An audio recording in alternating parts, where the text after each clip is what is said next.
Hello, everyone. Just gonna wait a little bit more. I think we're all good to go though. But hi, everyone. I'm Kaiser, aka Cursed Kaiser, and I am going to be hosting a Lolita Fashion 101 panel for you guys today. Just a little bit about me. I have been in the fashion, I believe, at this point, it's been a little bit over 10 years. It's definitely one of my favorite fashions. Like pretty much half my closet is dedicated to Lolita, and I really hope that you enjoy this panel and kind of have like learn a lot today and have a good time. We'll have a Q&A session at the end, so you can hold questions till the end. We'll definitely give plenty of time for Q&A, but yeah, we can get started. Just want to check one thing. Are these slides working? I think they are. Okay, so, what is Lolita Fashion? Lolita Fashion, I'm not going to get too much into the historical context and the history of Lolita Fashion, but I think everyone knows pretty much that this is a street fashion style that kind of originated on the streets of Japan, in Harajuku, Shibuya, like all the major different fashion districts.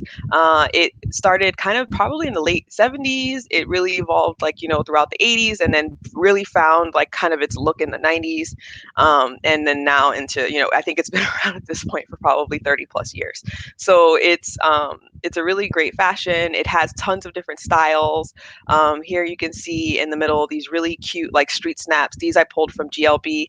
Just so you know, for this presentation, I pulled a lot of images from GLB, just because, I mean, it's a fashion that originated in Japan. So I think, you can see kind of where it started, and later on, you can see what it turned into today.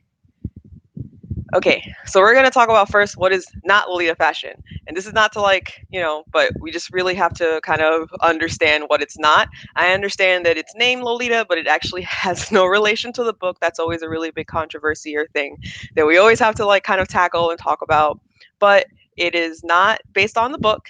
It is not nymphet fashion, which is based on the book, and it is also not cosplay. This is like a legitimate fashion style. There are brands, there are accessories, there are events for you to wear, the fashions too. It is like a legitimate certified fashion style, a fashion substyle, subculture. There's music, there's books. You can compare it to kind of even like other alternative fashion subcultures like goth, like punk, things like that. So it has, its roots in rebellion and all those other things and being cute, but also just be aware that it actually has nothing to do with the book, that it's a fashion style, and it's also not cosplay. So just, what it's not. Now let's talk about who Lolita Fashion is for. Lolita Fashion is for everyone. Everyone, everyone, everyone. So I really, really believe that it's for everyone. We can see like people with different body shapes, different skin tones, different ethnicities, different forms of disability, things like that. So, different ages. We have this really cute, like, mom and daughter sets that get released. Like, mothers are totally into this. It really is a fashion that has, like, touched the hearts of so many people. And it's absolutely, like, it's beautiful. Everyone always wears it differently. These are, like, really cool. These were fashion shows that were held by the brands in other countries outside of Japan. This is me. I got to be in a GLB, which was really exciting. And it's also different gender expression, gender identity. I think it's probably one of the most like I've diverse sub-styles that I've seen, in terms of the type of people that get into it and sometimes what brands represent. But it's really for a lot of people. It's literally for everyone. I can't think of a person that really doesn't see this fashion and who wants to get into it, that doesn't immediately fall in love with it and kind of find their own voice within the fashion.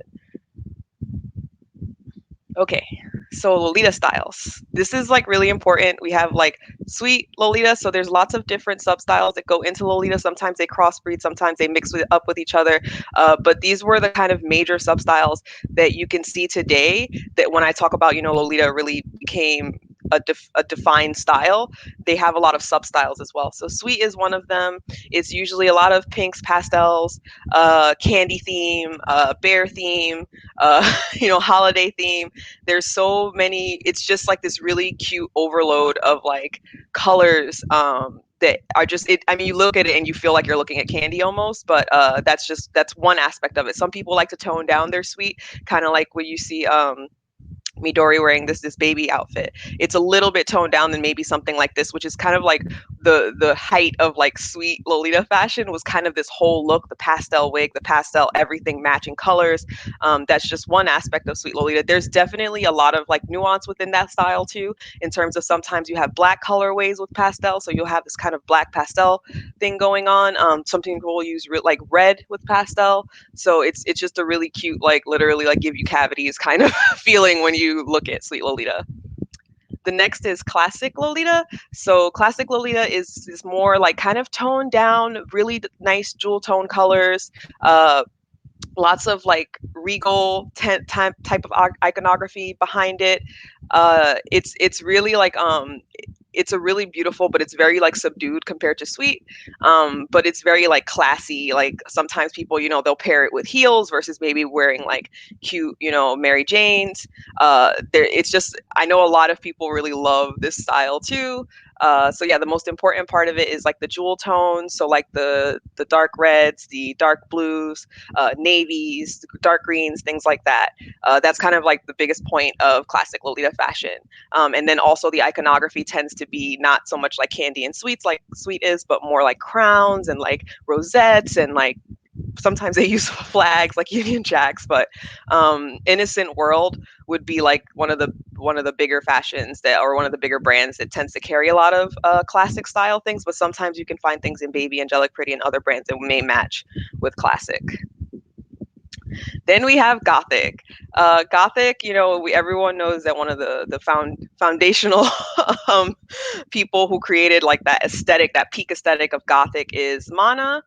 And it's usually, you can have jewel tones, but it's usually a lot of black. There's a lot less like maybe frills. The silhouettes are a little bit more simplified, a little bit more streamlined. It's a lot about black on black. It's a lot about textures too. Sometimes with these other styles, maybe the texture doesn't play as an important of a role because you have so much color and contrast. So with Gothic, one of the really cool things is like, you may have velvet and lace and you can see that contrast. You may have, something really shiny like a satin up against a velvet. So it's more about the textures playing with each other. Occasionally you can get like a, jewel tone. You've seen like that Mana blue. There's like the dark red Bordeaux color. Sometimes people do Gothic in white where they'll just wear all white and then have lots of like Gothic elements tied into it. So Gothic is like, obviously it's one of my favorite styles, one of my favorite sub styles in the fashion. And I just think it's like really, it's also really beautiful. And then next we have Oji. So this one, I'm going to say that, while we have the big three, Oji is really like a sub style that people still wear to this day. It's sometimes very difficult to look for the pieces, but I think it's like a very complementary style to Lolita fashion. I definitely consider it to be part of like the big three, and it's something that, maybe if someone wants to wear something more masculine styled, you would go to OG. And OG is not the same as like a Western Gothic aristocrat kind of style. It's very different. There are things about it that kind of make it cute. Like you tend to wear these shorts with these socks that go really high up, chunky shoes. The colors really like it spans basically like blacks, jewel tones, and neutral. More recently, there's been a trend of trying to work pastel or work this like sweet kind of aesthetic into OG, but OG is just like a really cool, like more slightly masculine complement to the big three sweet, classic, and Gothic substyles within Lolita. Okay, so we're gonna talk about other substyles. There's so many other substyles besides the main three. Punk is one of them. So punk obviously takes its cues from punk rock fashion. So lots of tartan, lots of chains, lots of safety pins. It's not like really, really punk, but it definitely emulates a lot of the elements that we think of when we think of punk. And then it kind of incorporates that into a Lolita silhouette, which is super important. Lolita has a really particular silhouette, and I think that's what makes it so identifiable. So we have like punk is one of them. Country is another one where it kind of is really funny, but sometimes people now, because cottagecore is so popular, you can kind of see some parallels, even if it's not the same. But a lot of country styling tends to be, wicker, straw hats, browns. You want to kind of emulate like, fruit and garlands like all together. It's just a really like cute, more simple kind of style. People tend to like have baskets as accessories, like picnic baskets. It's really really cute. People love to wear it too in the summer. But it's one of the other like really noticeable sub styles from Lolita. So then there's also nurse. There's a lot of like nurse motifs, because what you tend to have in Lolita is that you may have like the how do I describe this? There's sub styles that are influenced by like trends or influenced by like aesthetics that you see. So, you know, punk is one of those, hey, this sub style is an influence based off of an already existing fashion trend outside of Lolita. And so you're bringing it into Lolita. So, nurse is one of those things that is like really niche, but there are a couple of brands that definitely make nurse style outfits. It's like a lot of people's favorite motif or favorite look. Usually there's an apron, there's a cap, and then there's usually an OP or a JSK. So you kind of get like that nurse kind of feeling. Um, then there is hime. Hime basically means princess in Japanese. So this style is tends to be like really over the top. There's a lot of OTT kind of can draw from this style, or you can bring the style into OTT. Obviously, OTT means over the top. Uh, but yeah, we have, you know, hime is lots of frills. You look like a princess. You have your scepter. You have your sash. You're all blinged out. You can have hime hair, big curly hair. You can have bonnets. Lots of really precious jewelry. It comes in pastel for the most part, and white. Sometimes there can be jewel tones, but this is basically the overall aesthetic of hime, is to feel like basically like a little princess. So it's really really cool. It's really pretty aesthetic as well. Then we have another one, which is Shirokuro, which is basically like all black or all white ensemble. So Shiro is white in Japanese and Kuro is black. And so it's just taking, it's a little bit different than Gothic, because it's not so much heavily relying on those icons like crucifixes and vampires and things that you may consider Gothic. Sometimes it's very, very neutral, and it's more about just wearing this monochromatic look from head to toe. And then old school. So old school is interesting because it's a trend now, but it's a trend that is based off of kind of the nostalgia of how Lolita used to look when it was really kind of forming its aesthetic and forming what we know to be Lolita today. So a lot of it tends to be really, really simple, a lot less prints. Like you may find plaids, or you may find ready, like kind of ready made prints or textiles that have already been made, but there's no custom, like, you know, what you tend to see with AP, where it's like, oh, we're going to do bears today, and then there's like a whole bear, you know, like honey cake, for example. You'll see all over honey cake, there's bears and there's honey and there's a theme, right? Old school, it was before they started becoming more complicated in their designs and before prints became really popular. It's more about the solid colors and it's more about the details. So you can see like there's all these really cool details. There's hearts,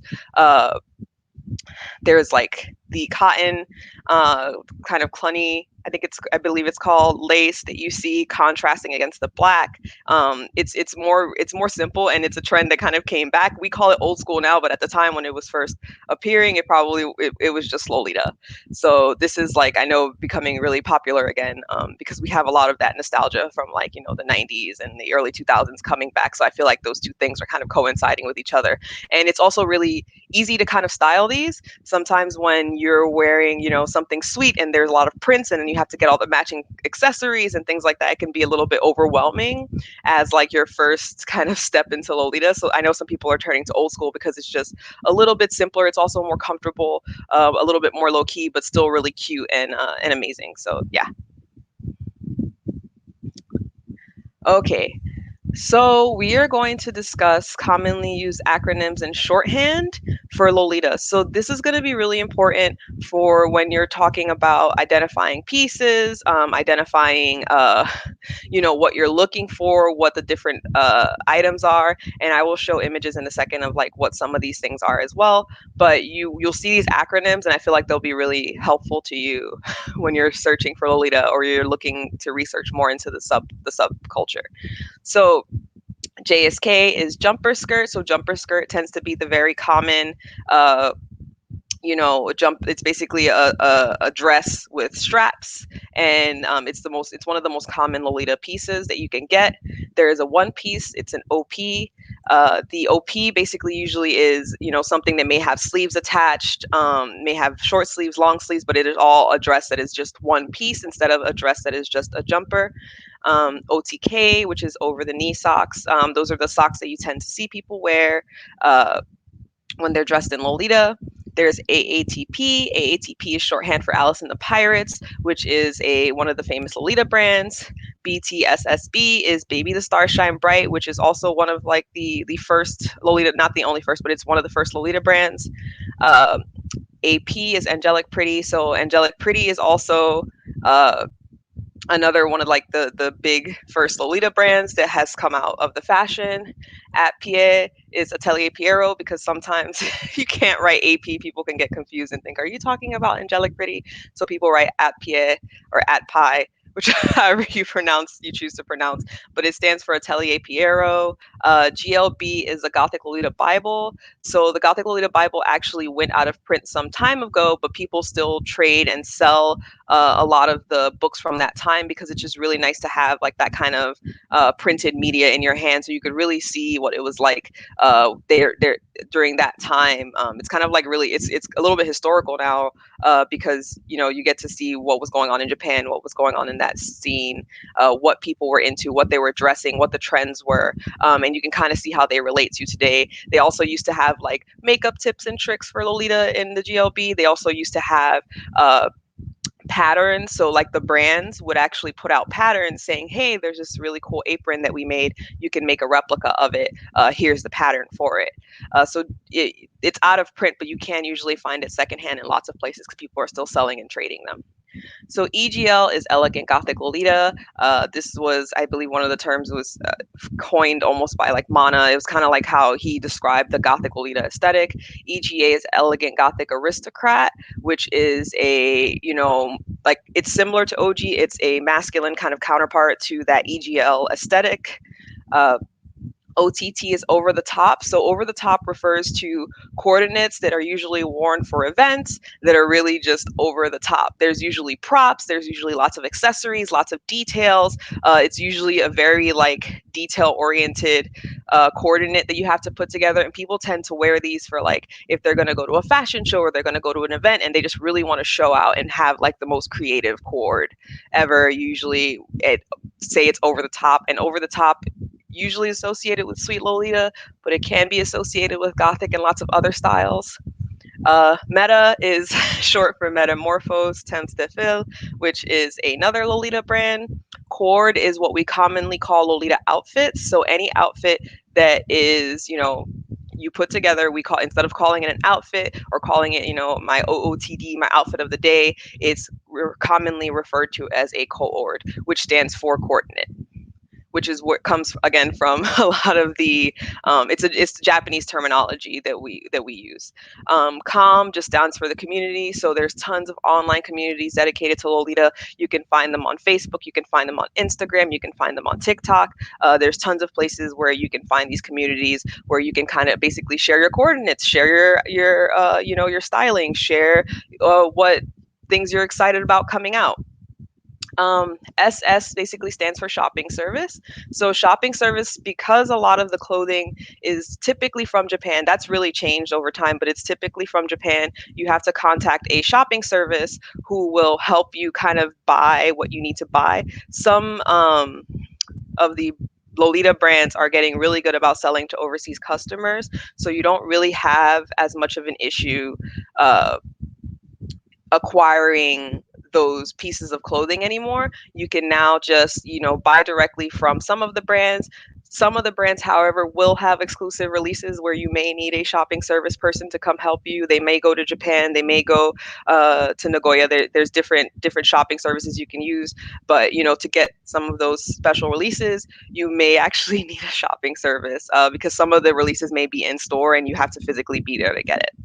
So that's what a shopping service is for, and I'll talk more about that later too, and who you can go to. Shearing, full or partial. So shearing tends to be, if you ever look at the back of a Lolita dress, there tends to be an elastic panel, an elasticated panel that lets the Lolita dress fit between a lot of sizes. Now, Lolita dresses tend to maybe be, I want to say S through L US size. They're changing some of that little by little, and there are brands that are doing larger than that. But actually, the reason why there's a lot of shearing is just so that you can fit and accommodate a lot of sizes. You don't make Lolita doesn't have a small, medium, and large like we have with regular, like I guess regular clothing. Everything is one size typically, and then that size can range. So you'll have the bust be elasticated for up to, like, I believe maybe 5 or 6 inches. So that'll get you between some sizes. And then sometimes they also put ribbon in the back. So if you need it to be a little bit tighter, fit a little bit more snug, you can do that. Then there's KC, which is Katyusha. Katyusha is literally the bow that you wear on your head typically. So those are kind of the big acronyms for Lolita. So here's your blouse. This is kind of the anatomy of your outfit. Here's your skirt. Here's your bonnet, wrist cuffs, bloomers, your JSK. So this is the jumper skirt. KC, Katyusha. Your OTKs, your OP, which is your one piece, your purse, your petticoat, and your headdress. So I didn't include these in the terminology part because some of these in the terminology part, because I think some of them are pretty self-explanatory. A blouse is a blouse, bloomers are bloomers, a petticoat's a petticoat, but a purse is a purse, a bonnet's a bonnet. But you can see some of the terminology here. So there's a JSK, an OP, a KC, a OTK. Those are really important so that when you're searching for pieces that you may need, you know exactly what you're looking for, and you're kind of not just lost on, oh, what do I look for? Like, what is it called? Because in the Lolita community, especially because there's a lot of secondhand selling of clothing, you have to kind of know exactly what you're looking for and what it's called, because it may be a little confusing otherwise. And so this is kind of like the basic terminology. I'm going to tell you the terminology in English, and then I'm also going to tell you the terminology in Japanese. So here is the Japanese terminology for each one of them. Each one of the pieces. The reason why this may be important is because if you're online, and again, if you're searching for some of these pieces, you may have to also search for them in Japanese. That's also really common. I do that a lot. Some people don't do that, and that's totally fine. But if you want to sometimes find pieces that are a little bit hard to find, you may have to navigate Japanese auction websites to kind of acquire those pieces, or those hard to find pieces, or those pieces that may be sold out. So we have a burausu, bonetto, スカート、ブルーマン、カチューシャ、ジャンパースカート、ワンピース, over knee socks, so over the knee socks. It's literally like, that's kind of how katakana works. Petticoat, hedodoresu, bagu. And so yeah, those are all the different terminologies that you can use. So you can use these to kind of help you find exactly what you're looking for when you're searching on those Japanese websites. Okay, so this is a continuation of the basic terminology that we have, things that we know. These are other parts of your Lolita outfit that are going to help you kind of like make the whole thing look cohesive and make it look like the fashion that you are here to learn about. So we tend to have rocking horse shoes. These were shoes that were made by Vivienne Westwood, and it was popularized by a lot of the kids in Japan wearing these shoes with their Lolita outfits. There's cardigans, there's Kutzos. So Kutzos are actually, they're kind of not like as structured as a blouse. They tend to be a knit material, so they're a little bit stretchy. They tend to fit a variety of sizes as well. There's your parasol. There's aprons, which you can wear over your OPs. There's coats, which you can also wear over your OPs, and also to help, like, if you live in a cold climate and you want a coat that really complements your Lolita looks, it's great. Mary Janes tend to be also the kind of shoe of choice, like chunky platforms. They're very basic. They match a lot of different outfits, which is why they're great. And they're just a staple piece that you should probably add. We have tea party shoes, which are, they're very famous from AP. They're really cute. They're basically a flat shoe with a giant bow on it and lots of straps. There's different styles of there's different kind of styles of tea party shoe in terms of color, what material it's made out of. But this is also a very common shoe type. There is ankle socks that you can wear. If it's a little bit too hot, you can wear a sock that's a little bit shorter. And then there's your jewelry and accessories that you wear with your outfits. So This is to show you kind of the anatomy of your outfit. This is kind of what you need to basically make a Lolita outfit that is very core to you, or core to the style. So you tend to have your blouse, your petticoat, your bloomers may go on first. Your petticoat is what kind of gives the dress that really, really unique shape, the shape that we all know Lolita for, which is, big poofy dress. Then you wear your jumper skirt, your OTK, your shoes, your socks, your purse, and you accessorize. So you get your basics down, and then you definitely put on all your accessories. On top of that, this really shows you how you dress when you're wearing Lolita. It's really just like this little meticulous process of getting dressed, and it's really the end product is really, really cool. So yeah, this is kind of like our anatomy of an outfit. So I hope this kind of lets you know exactly how you're supposed to dress up and what pieces go where. Your blouse and your bloomers kind of function as maybe like your almost your under, not your underwear, but like what you wear under bloomers. There's always a lot of back and forth on that. It's usually optional if you don't feel comfortable wearing bloomers. You can also like, or you can't have access to them. You can also put on a pair of shorts. It's just to kind of help keep your butt covered. Mostly, some people do it where they show the bloomers kind of peeking out the bottom, which is super cute, but it's not necessary. So let's talk about tips on building your first wardrobe. So you're going to one, pick a style or preferred color. I just went over all the major kind of fashion styles, all the little minor sub styles that you can possibly pick. And you can see with Lolita, like the possibilities really are endless. There's so many different aesthetics, and it fits so many different people's preferences. So the first thing you're going to do is kind of pick a style or a preferred color. If you like Sweet Lolita, let's say you like Sweet Lolita pink, you like Sweet Lolita maybe sax light blue color, Gothic Lolita, maybe you collect a lot of red pieces because that's possible. You just kind of have to decide what those things are, and don't be afraid of changing later because again, I've mentioned there is a really big secondhand market for Lolita. So let's say you decide, oh, I bought all these sweet things. I don't think sweet is for me. Let me change my style. It takes some time and some work, but it's usually pretty easy to switch between styles because you can just literally like sell off part of your wardrobe and then use that to buy basically a new wardrobe or a wardrobe that's more the style that you want. Then you're going to buy your basics and foundational pieces. No matter what style you're wearing, you will need your basics because even if, like, let's say you buy a white blouse or a black blouse, you can probably use black blouses for Gothic coordinates. You can use a white blouse for Gothic and non-Gothic coordinates. But you'll have that foundation, that important piece of having a blouse, which is one of the things that you need to wear. You don't have to wear it, but it makes the look the look. Then you have your petticoat. Uh, every style needs a petticoat, so get yourself a petticoat. That's always a really good foundational piece.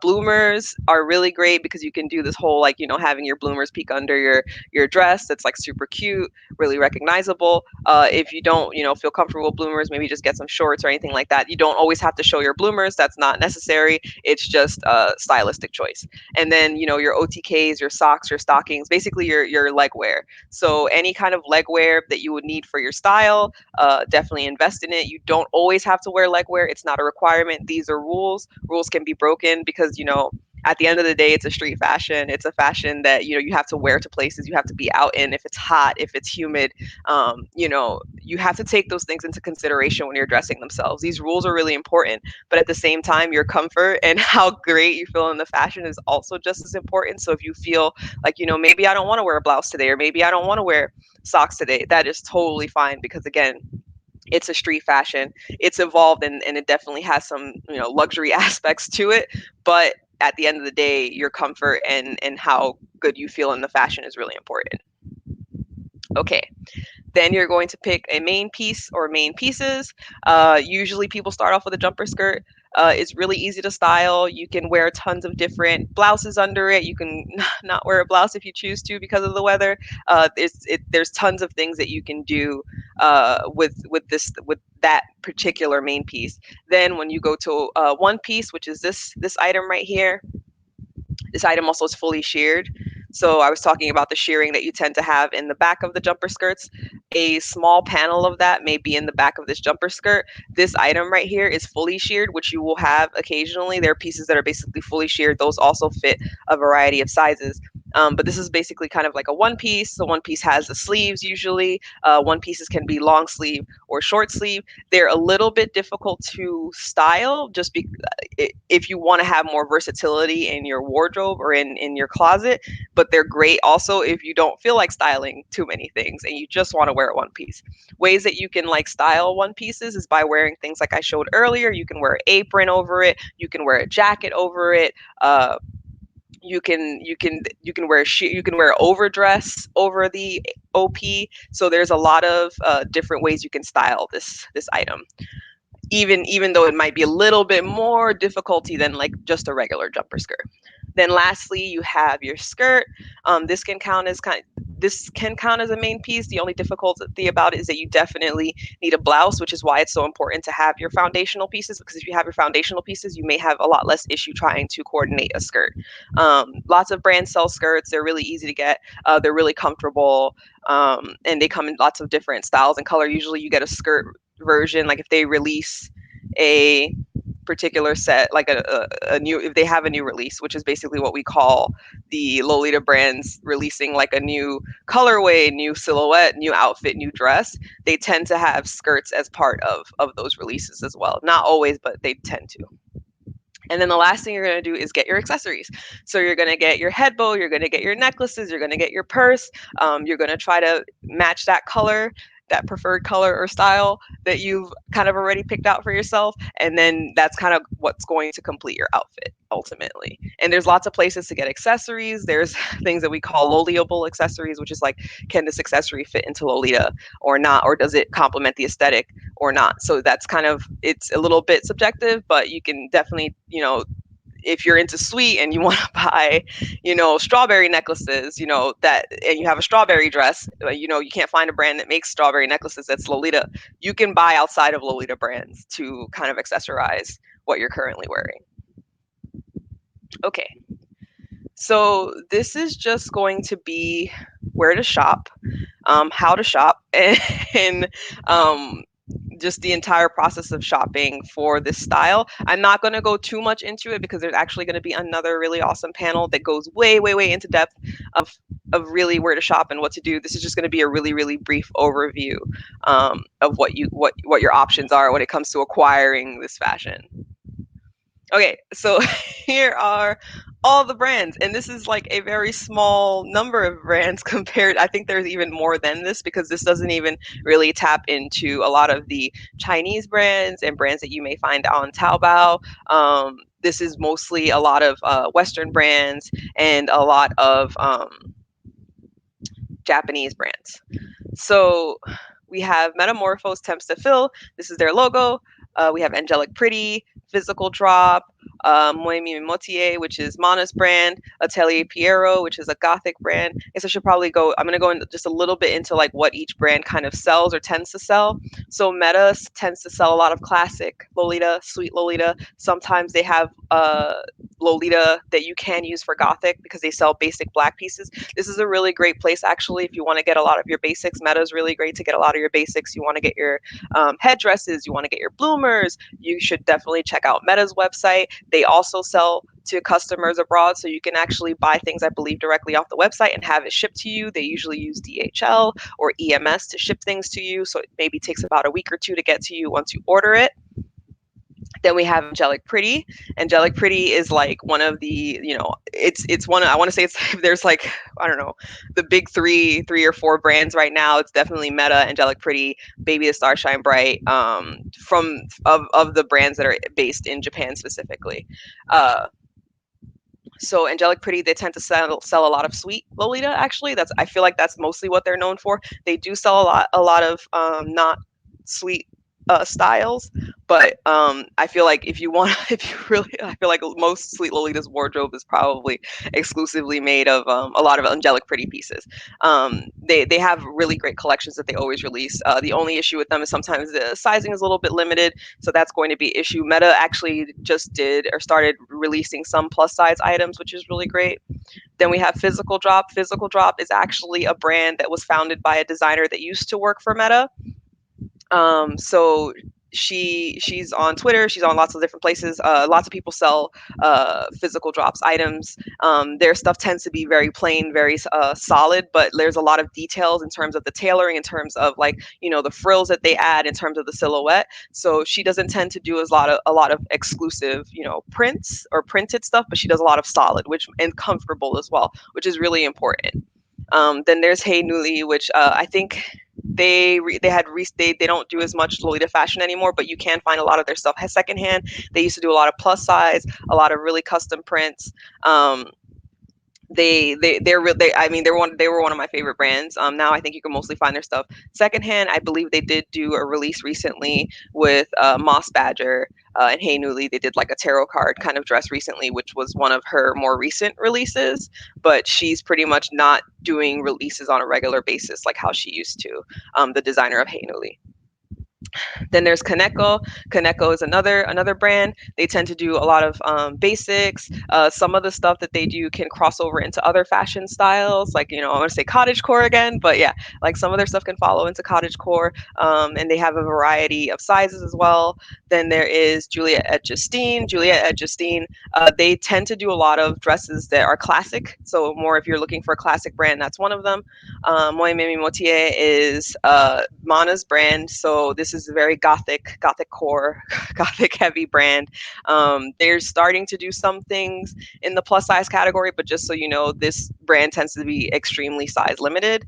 There's Atelier Piero, which is another gothic brand. If you're looking for more variety of sizes, Atelier Piero does actually have a variety of sizes. They do actually carry plus sizes, and they carry lots of different styles. But if I want like really nice gothic main pieces, I would go to Atelier Piero for sure. There's Violet Fane, which is a brand out of Spain. They have things that are all different styles. They have a lot of, I want to say maybe more gothic theme. They have nurse theme, things like that. They tend to do a lot of their own prints. I think more recently, even though sometimes I kind of knew them for more of the gothic darker thing, they did a really cute, I believe it was like an otome illustration style dress. It's like everyone loved that one, and it came in tons of different sizes, and lots of people like loved it. It was like this bishojo like 70s really cute dress that everyone just like fell head over heels with. In Chanslick and Chantilly, the designer of this brand actually used to work at Baby as a designer, and then went off and created her own brand. And this brand is actually a lot more plus size friendly. She tends to do dresses that have full shearing in the front and the back. There's Belladonna, Black Ribbon. These are also brands that are they're Western brands. They're based I believe here in the U.S. There's Innocent World. They do classic. There's Maxisi Ma'am, which is a Japanese brand. They actually have a brand called Lovely Maxisi Ma'am, which is plus size, which I believe goes up to like 52 inches at the bust or something like that, or 53 inches at the bust. They have lots of really cute basics if you need stuff from them. There's Eat Me, Ink Me. There's Miss Danger, Moss Badger. They do a lot of really cool accessories. They also do a lot of really cool dress releases. There's Empire Noir, which is run by it's run by Camille, who is amazing. She does really great designs as well. There's Iris Garden, there's Summer Tales, there's Neont, and there's Victorian Maiden. You can look up all these brands, and you can find definitely lots with them. So secondhand shops, because there's a lot of secondhand shopping within Lolita. We have Closet Child. Closet Child is a Japanese secondhand clothing shop, so they tend to get a lot of secondhand Lolita, J Fashion, etc. You can actually buy from them directly. You don't need a shopping service to get to them. You should sign up for their newsletter, because they have a newsletter that they release. Not a newsletter, but it's like an update of like, hey, here's all the newest clothes that we have, and usually people snap those up pretty quickly because they're pretty affordable as well. There's Lace Market. Lace Market is almost like an eBay kind of secondhand market that's specifically for Lolita fashion. You just have to make an account, kind of like you would at eBay. Sometimes you have to bid. Sometimes you can buy things now. There's also Wonderwell. Wonderwell is another company that sells things secondhand as well. Shopping services, because I was talking about different shopping services. There is Tenshi Shop, which is run by Nicole. Nicole's great. You can usually fill out a form, send her a request, and she's really good about getting it. If the request is popular, this is the thing about, especially with, for example, Angelic Pretty, which tends to have what we call bloodbaths when they have releases. Chenshi is usually pretty good about being able to get your release, but please understand that it's not always possible if their requests are too high, because at the end of the day, she's only one person. But she's really, really great. I can't recommend her enough, but Tenchi Shop is really good. There's Bai. I know that there's like some people have had issues with Bai, some people haven't. I haven't had too many issues with Bai, but you can tend to have issues. It just depends. But basically, Bai is like a secondhand service. It's more of a company. It's not like Tenshi, where it's a person that's kind of individual. It's a Japanese company that allows you to shop. By you, sometimes they have this little button, and you can go on websites and just literally click add to buy, and then they kind of automate a little the process of buying things. And then there's Chinese Lolita updates, which you can find on Facebook. And Chinese Lolita updates is really great because if you're looking to buy some of the Chinese brands, and maybe Taobao is too difficult to navigate, or any of the other websites are too difficult for you to navigate because they're mostly in Chinese, you can go to CLU, and CLU is pretty good, really good response time, really good at getting the items for you, really good at shipping things out. So I also recommend them as well, and they usually have things that are pretty affordable too. If you go on their Facebook. Okay, I think, let's see. Yeah. So I think that is most of everything I have on on these this kind of Lolita 101. If we want to open up to Q&A, we can.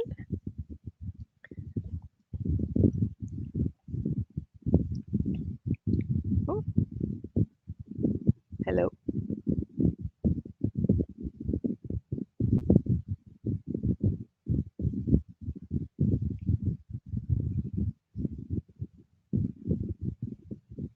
What is GLB? Okay, so let's stop that. Okay, so GLB is the Gothic Lolita Bible. So Gothic Lolita Bible is a magazine that they used to print, that used to have like all the latest releases. They used to do editorial photo shoots. They used to share street snaps of the kids in Japan and what they were wearing, and like how they were styling their clothes. So that is, it's basically a physical magazine. They stopped printing it, but you can find it secondhand online through like places like Lace Market. Sometimes you can find it on eBay.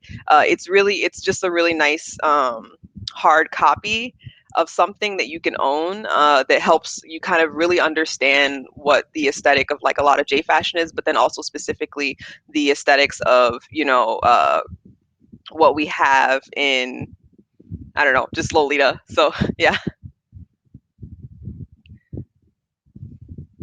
Best basic brands. So I think the best basic brands might have to be, I think I would say definitely Metamorphose. Temps to Fill is really good. Um, if you go to Atelier Piero, they have a lot of really nice basics as well.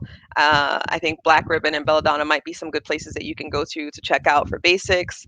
Um, there's also Mam Maxisi Mam, which is really great. And then lots of, secondhand shopping for those basics is really, really helpful as well. So that's like I think maybe the best basic brands you can go to are probably everything I just listed. So yeah.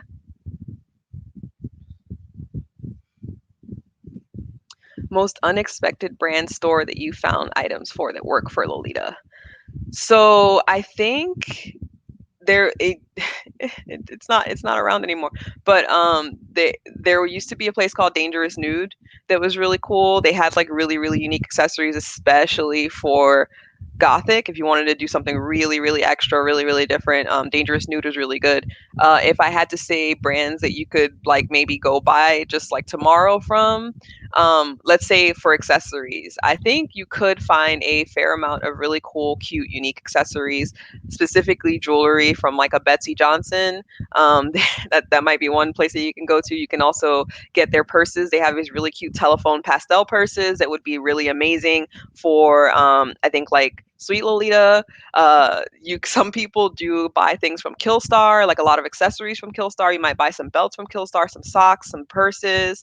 Um, there's just lots of places that you can go to.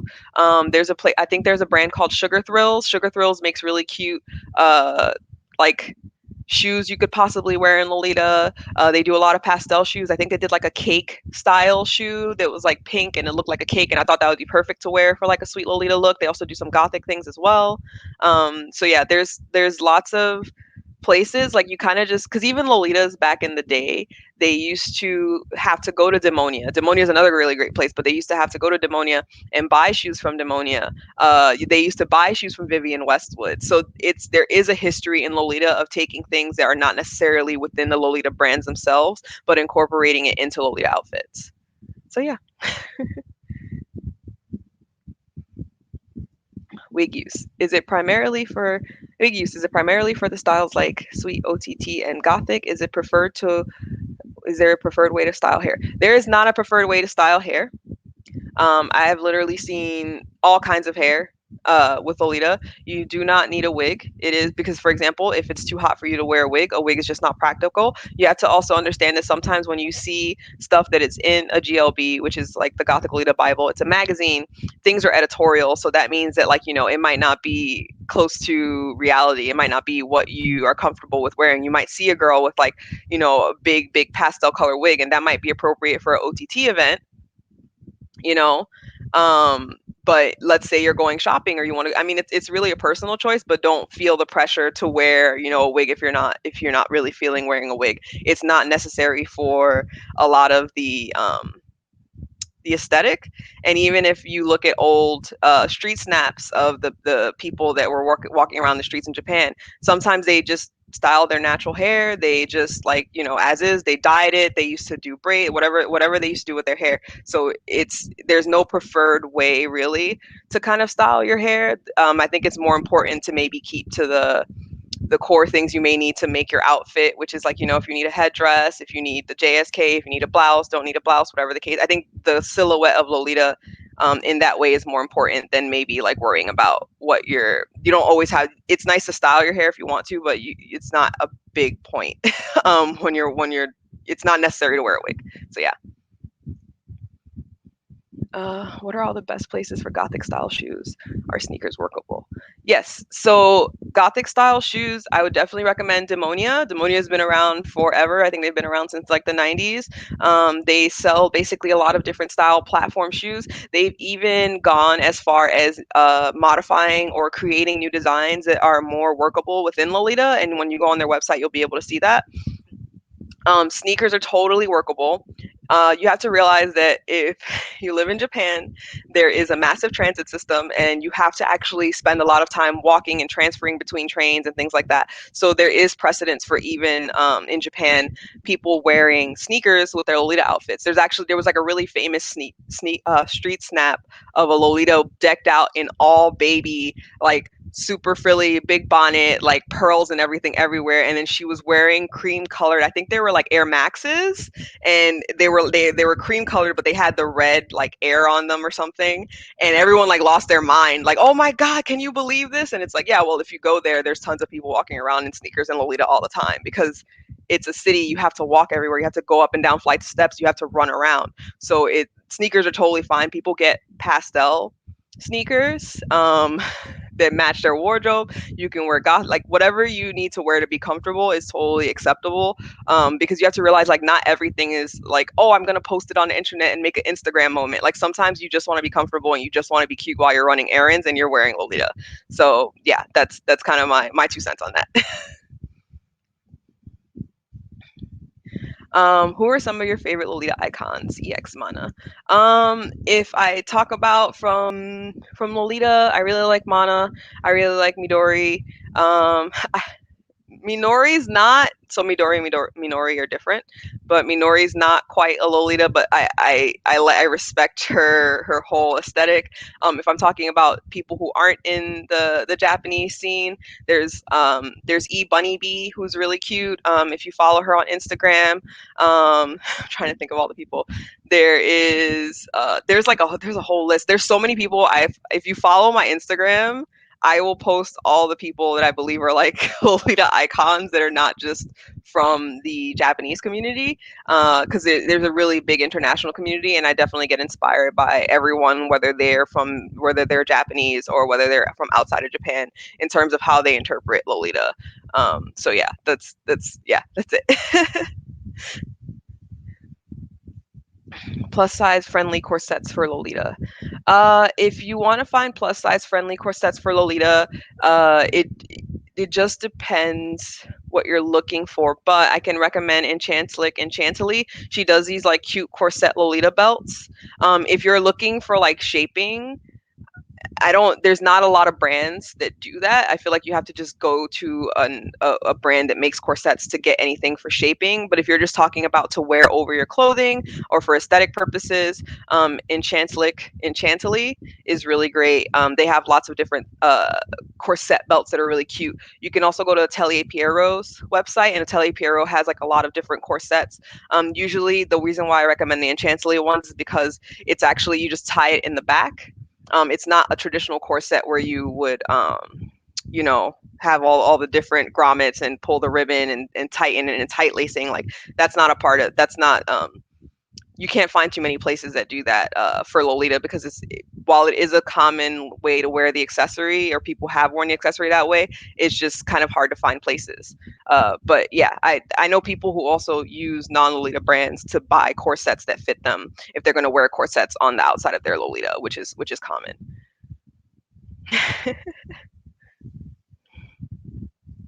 Hello, what can you tell us about Handmade? You can, if you have more questions than that, please drop it into the chat. I can give you a really quick overview on Handmade. There's tons of people who hand make their clothes. It's common, it happens. It's not a big deal. It's just more making sure that whatever you make matches the aesthetic, matches the silhouette. All those like kind of like foundational rules that I mentioned are really important. So there's a lot of people are buying secondhand clothes, so I don't think it's a stretch to have people who also make clothes. We do have people who do hand make their own clothes. We have people who will follow Gothic Lolita Bible patterns, or there's also this thing called Gosurori, which is a magazine that had lots of patterns for how to make basic blouses. It's in Japanese, but it was how to make basic blouses, how to make basic skirts, how to make jumper skirts, things like that. So it's actually really a big, it's part of I don't know if I'll say it's a big part, but it's definitely a part of the subculture to hand make accessories, hand make, clothing, do things like kind of DIY. It is definitely a part of the subculture.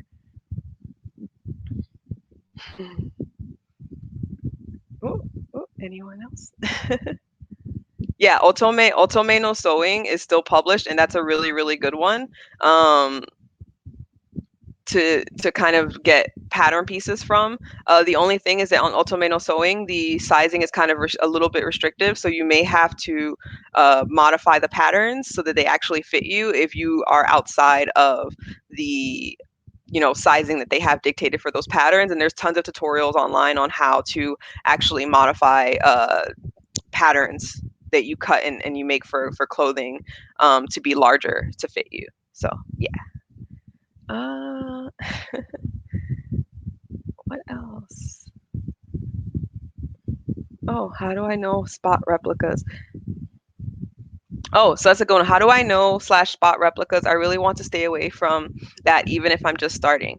So usually, if someone is, there's websites that sell, like, I want to say like Milano, and like there's a lot of these type of websites where they sell like kind of, if you see everything on the website and it's all like kind of bootleg looking, that's usually one red flag, is might be the website you're buying from. Like if it's not an authorized retailer, because I feel like a lot of like Lolita Wardrobe and all these other kind of websites that pop up that basically are resellers of items on Taobao. So they sell from the designers and brands on Taobao and they mark it up. Sometimes they will have replicas on those websites. It's also good to know like what tends to be what they tend to make replicas of. So they tend to make replicas of really popular prints. I think like Misty Sky is as an angelic pretty print that tends to get replicated a lot because it's basically a chiffon cloud pattern printed on a dress. So that one usually is one of the ones that gets replicated. Holy Lantern is another one that they tend to replicate a lot. Those are like I think the big two that people tend to make replicas of. I think there was also Milky. It might have been Milky Galaxy. That was another one. But that's first know what things tend to get replicated a lot because it's not like there's replicas of every single thing that gets released in Lolita. There's not. After you're already and there's tons of Facebook groups. There's Lolita Updates, which is a really great Facebook group where you can go join and you can see what the new releases are. You can see they believe they do have a a kind of like spot the replica part of their of the website of the group. But once we put that aside, once you know what those are, you can literally like look at it, and sometimes it's the quality of the construction. So it's the quality of the fit, it's the fabric. For example, Holy Lantern replicas, when you have the original Holy Lantern, it's a burnout kind of velvet print that's on the dress. So the replica is only printed. There's sometimes they don't put velvet on it. So another thing you can do is go to Lolibrary. So Lolibrary is a really great resource. Lolibrary is run by a lot of people in the community. They upload releases and they upload all the details. So they upload the release date, what the material was made out of. They have all the original photos from the website. So a lot of the Lolita brands are really great because they'll let you zoom in and look at the details. So make sure when you're buying something to look at the details of the website. If you want to ask the person you're buying from, hey, can you take a picture of the tag because I want to make sure that the tag is correct, you can always get that and then go reach out to someone in the community and say, hey, is this tag correct? Brands change their tags all the time, but we as a community are pretty good at spotting replicas. So I would definitely ask people in the community about it, but definitely go, there's so many resources you can use to kind of help you really authenticate what you're buying before you buy it. And don't be afraid to ask the online community either, because they will tell you like, yeah, that's a replica, dude, don't buy that. So we're pretty good at that. So I would definitely ask for help, and then know what are the things that tend to get replicated, so you don't end up buying them. It's usually like the stupid popular prints that are like, oh my god, they like like of course they replicated Misty Sky, of course they replicated Holy Lantern, like they had like a million releases of Holy Lantern and still people are making replicas of it. So just definitely ask for help if you don't know. What's your favorite ways to elevate a cord? I think the accessory choices that I make or that people make really elevate a cord. The shoe choices and the playing of textures. So I talk about that a lot. But like for example, my like I like to see like sheer with not sheer, different. It's kind of like not boring, but it's kind of like when it's all like one color or one. It's simple, which is fine because that is definitely a style. But if you want to elevate something and make it really pop or different, sometimes it's literally like the choice of the fabrics that you're wearing, which is what I mean by textures. It's the accessories you're wearing. Are you wearing like a unique accessory? Are you wearing like a statement piece? So statement piece is like, oh wow, that accessory is like mind blowing. It's like ridiculous, right? And then sometimes your shoe choice. So those are like the things I would look for if you want to elevate your coordinate. Because sometimes like you could wear tea parties, or you could wear like something else, some other really cool pastel kind of shoe that's not what everyone always wear. So yeah. Yeah. Best place to get a good Lolita shape of glasses frame. I need bifocals, so I can't have dainty thin frame or contacts. So that's interesting because it's I'm trying to think of like glasses places. Honestly, I think it's more important. It's funny. So I don't know if anyone knows Jordana from Moss Badger, but Jordana always has the most amazing set of glasses that match the coordinate that she's wearing. So I would definitely just look for glasses that match what you like in your outfits. Like you don't have to feel like this is Lolita. Like it's glasses, you know, like some like not everyone can change everything they have to match, but like I think it's more important for the colorway to match or for like the because people I've seen people wear cat eye glasses, you know, bifocals with Lolita, and it's just more they either get a neutral color or they get a color that matches their outfit, and they just switch out the color of their glasses or their frames, which can kind of be expensive, but some people just switch it out. So I can't really say I could recommend a place because there's tons of places you could just buy really cute glasses from, and just realize like they're glasses. Like no one's gonna be like, oh, your glasses don't like you know you're gonna look cute regardless. So yeah, oh, there you go. I get most of my glass. Oh, hey, Moss Badger! Yay! Yeah, I get most of my glasses online from places like Zenny and Wearlight. When you go to your optometrist, get your pulmonary distance, which you need to buy glasses online. So, really good advice, really solid advice. Thank you, Moss Badger, for the save because you always have like the most bomb glasses like with your outfits. So yeah. Doot, doot.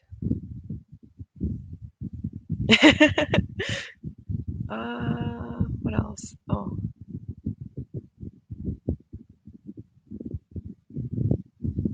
yeah. I think that's yeah, this is really funny. Yeah, these are really good comments. Also, just to go back to the replica conversation, that Amazon has a ton of Boz replicas and Mimi Moitié. Yeah, Moitié. So yeah, those two are also commonly that's totally true. Those two are commonly replicated. Usually, like Amazon, Milano, there's a bunch of places where it's like if that's not an official retailer, they probably are selling you replicas.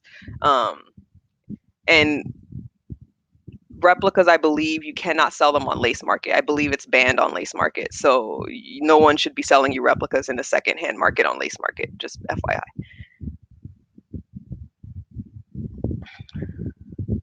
In terms of Lolita community, do you think it's important to participate, and what are the pros and cons?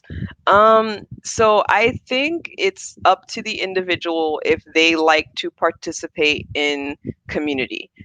Some people really don't like it, which is fair. Communities can sometimes be difficult, and some people absolutely live to be in communities. So if you think it's important, like to like, some people really are okay with just dressing up with Lolita, hanging around their friends from their hometown, and never having to experience being in going or doing anything with Lolitas ever. That's totally valid. There's people also who want to be around community, and I think there's a lot of pros to it. You can learn a lot. You can make new friends if you have trouble making friends, if you're looking to make friends that are in the same hobby as you, if you're looking for tips and tricks and kind of how to improve and or get your style to be more cohesive in what you want. I think that there's a lot of pros there. Some of the cons that tend to happen with being in a community and being hyper visible in a community is that sometimes you will get people who are not so nice and people who have no manners and give you unsolicited advice or comments because they think that they're helping you. Honestly, in a community, if you're helping each other, it comes from a more genuine, loving place. Like, hey, like if someone says, hey, do you know a place where I could get better blouses from? And you're like, yeah, sure, here's like 1,000 links to all these places you could get better blouses from. Or, you know, hey, I'm really having trouble finding shoes in my size.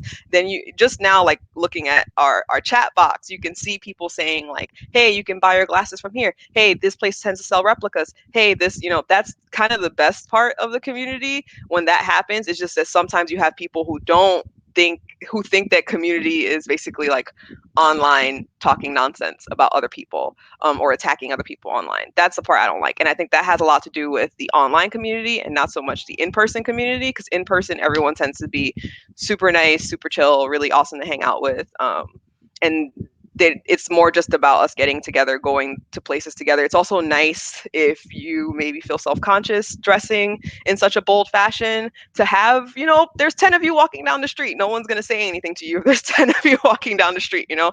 I have to say that like Lolitas in person definitely have the best like little Lolita gang of like us like hanging out, being really close, tight knit. If someone says something to someone in the group inappropriate, Lolitas will speak up They will squat up. They will exactly like they will say, "Hey, don't bother her. Hey, don't bother him. Hey, don't bother that person." Like Lolitas are definitely in person. Like they're really, really.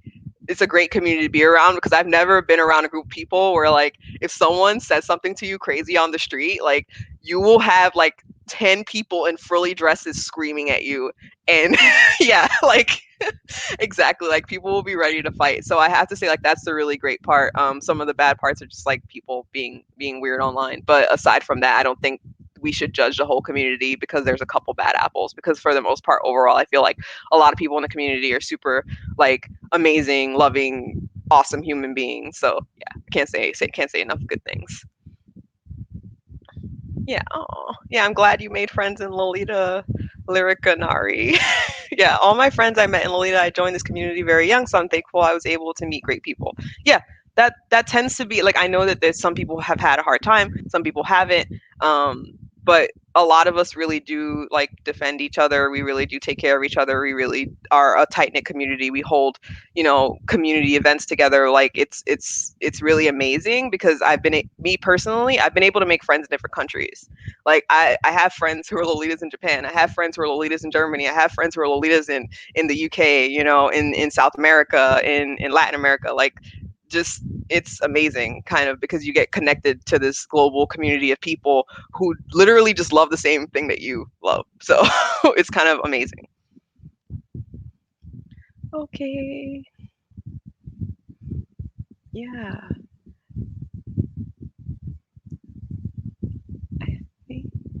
Yeah, so let me know if you have any more questions.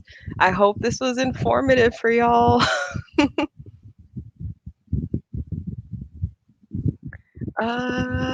Yeah. Anything else? Oh, how do you take care of your items? Oh, um, there are entire, yeah, so it's how do you take care of your items? So me personally, a lot of my stuff is hanging in a closet because I have the space to do it. I will take my things to get dry cleaned. I will wash things by hand myself. The most important thing you can do is before you wash any of your garments, please read the care instructions on the inside of your garments. I believe they may not always be in English, sometimes they will be, but they definitely have the symbols that are like, don't iron, yes, please wash your clothes. Like, don't be afraid to wash your clothes. I know that, like, there were horror stories back in the day, back in the live journal days of like, oh my God, I washed my dress and like there's red everywhere and the dye seep. No, don't worry about that. Check. Yeah, there's a checklist for what bleeds. Please dry clean if you can. If you think you can't, at least at a minimum, read the care instructions on all your garments. Almost all your garments have them. There's little symbols that'll say, don't iron, don't this, don't that. Please read it and wash your clothes. Like, I understand that these are very nice clothes, but I can tell you, like, for example, if you don't wash and take care of your clothes, they will get damaged later on. Absolutely. You might not see the damage today, like of you literally you're a human being, you sweat, you have bacteria on your body, you need to get that stuff off your clothes. You may not see it today, but in a couple years, you're going to get some unholy stain on your dress that you don't even know where it came from because you didn't wash it when you were supposed to wash it.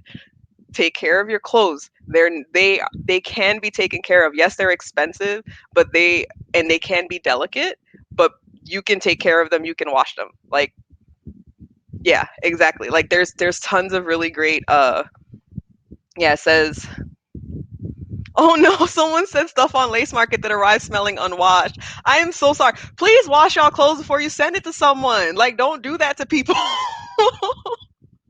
Do not ask your parents to take care of your garments. I have been doing my own laundry for a long time, and my mom helped me once during a low spoon day, and she is a laundry barbarian. Yeah, oh my god, I definitely had times when like they like my stuff just all got thrown in the wash when I was living at home, and I was like, you can't do that, and then I was like, I gotta wash my own clothes. Like, yeah. Oh no. Oh, that's a good one. Check for bleeding on the inside seam allowance. That's cool. Oh my god, my friend just bought a dress that had never been washed since 2013.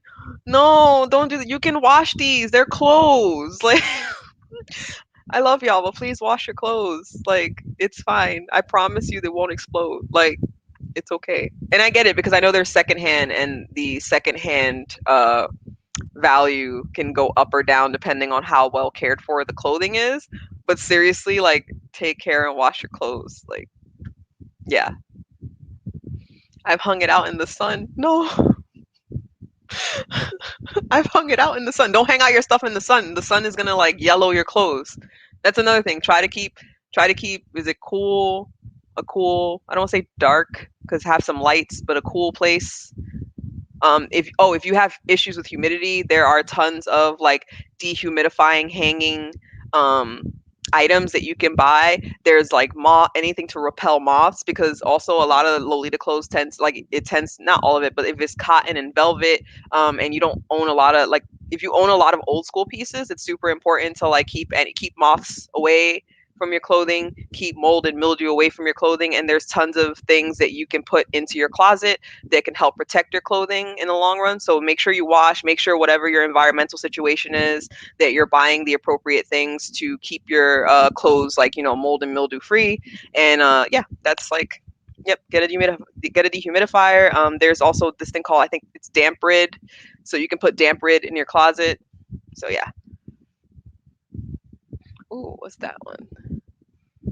Do you think the fear of becoming an Ida for newbies is a thing of the past? Since finding new pieces are so easy now, I find it hard for folks to fall into this trap, but many newbies still have this fear. Guessing the outdated info when researching is causing this. What's your thoughts on this? I think so in general. Everyone who was probably born in like 1980s or before, like late 1980s or before, I'm in that group.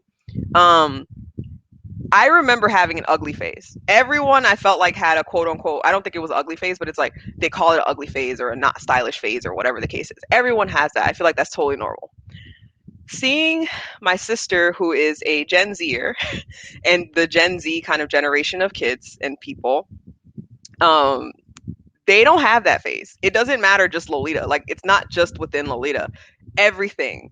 When you can go on the internet and you can find like how to do your makeup perfectly, and how to like style your wardrobe perfectly, and where to buy everything from, because we already went through the pain of that for you, and we're like, here's all the information you need. Like, please, do well.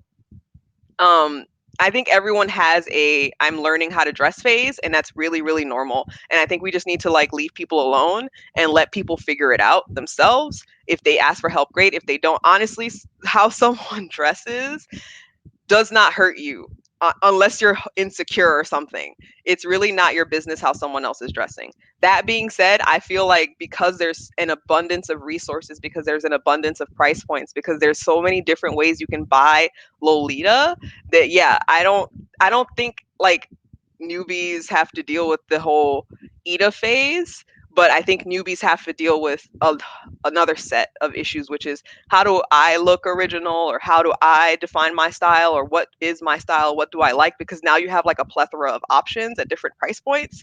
So you just got all of that. And oh yeah, that's good. It says, I think there's a lot of pressure out being perfect because of social media, and it's hard to start because of that. Yeah, I think like it's hard for sure, to sit out there and kind of like see these perfect photos of all these perfect people doing, like, but that aside, like, you also don't always have to post on the internet to enjoy your life. You can also just like dress up and be cute and enjoy your life without having to be perceived by lots of other people on the internet. um that being said, like, you don't really have to dress up and deal with like, a lot of the issues that we had to deal with growing up. Like, we couldn't sometimes, like when we were in Lolita, you could only get it from Japan, or you had to commission someone to make you something, or you had to buy whatever the hell they had at Hot Topic. Like, those were your options during that time. So yeah. um Normalize posting daily. Yeah. Oh my God. This is like, I love this chat. Before I purchase.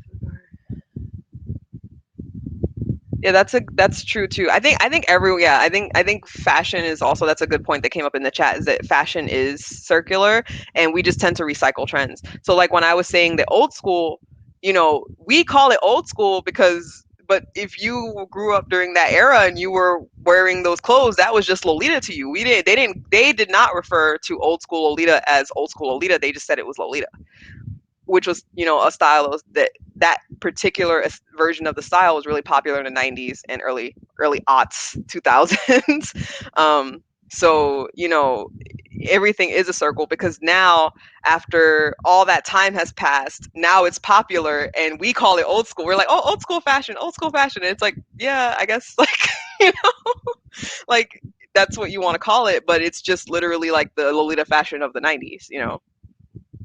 So everything, yeah, it goes in a circle. Yeah, I totally agree. So Moss Badger brought up a good point that says, I feel like even what people mean now when they say old school is different thing than the old school of a few years ago. So there tends to be this thing that happens with fashion where we romanticize, or we're nostalgic for a previous time in fashion and we bring it back. But when we bring it back, we bring back the romanticized, stylized version that we remember in our heads. Not what it actually was, but just what we think like it should be. Because even like old school now is not really old school like what it was back then. It's very like polished and and very like put together. Whereas sometimes, like, I liked it, but sometimes it was a little frumpy, and it was a little cute, and it was a little like kitschy, and it was a little like not all like 100% amazing. But it was cool. It was different. It was something unique. So yeah, that I definitely hear that whole thing of like what old school means now to like what like at some point we're gonna get to the point where someone's gonna be like old school Lolita, and I'm gonna be like, oh my god, oh no, old school sweet Lolita, and I'm like, oh my god, old school sweet Lolita, what is that? Like the 2010s OTT era like comes back again. So yeah. Anyway, it was really great talking to everyone, and I hope you enjoyed this presentation and you learned a lot. So, bye. You can find me on Cursed Kaiser, Curse.Kaiser on Instagram. Thank you. Bye. Thanks everyone for coming.